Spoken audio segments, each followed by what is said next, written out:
রাজধানীতে তীব্র যানজটে চরম ভোগান্তিতে পড়েছে নগরবাসী। সবচেয়ে বেশি বিপাকে পড়েছে অফিস, শিক্ষা প্রতিষ্ঠান ও জরুরি প্রয়োজনে বের হওয়া মানুষজন।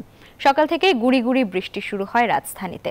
সকাল ৯টায় মুষলধারে বৃষ্টি শুরু হলে যানজট বেড়ে যায় বনানী, ৭ রাস্তা, মিরপুর, মালিবাগ, বাড্ডা, যাত্রাবাড়ি সহ রাজধানীর বেশিরভাগ এলাকায়।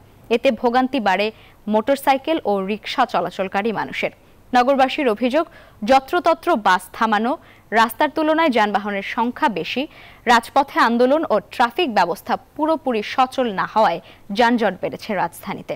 দ্রুত এসব সমস্যার সমাধান চান তারা।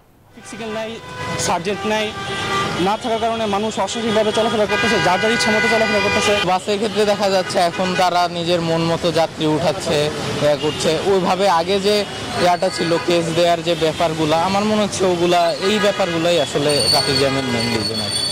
এনজিওর কিস্তি প্রথমবার বিকাশ পেমেন্ট করলেই 20 টাকা ইনস্ট্যান্ট ক্যাশব্যাক।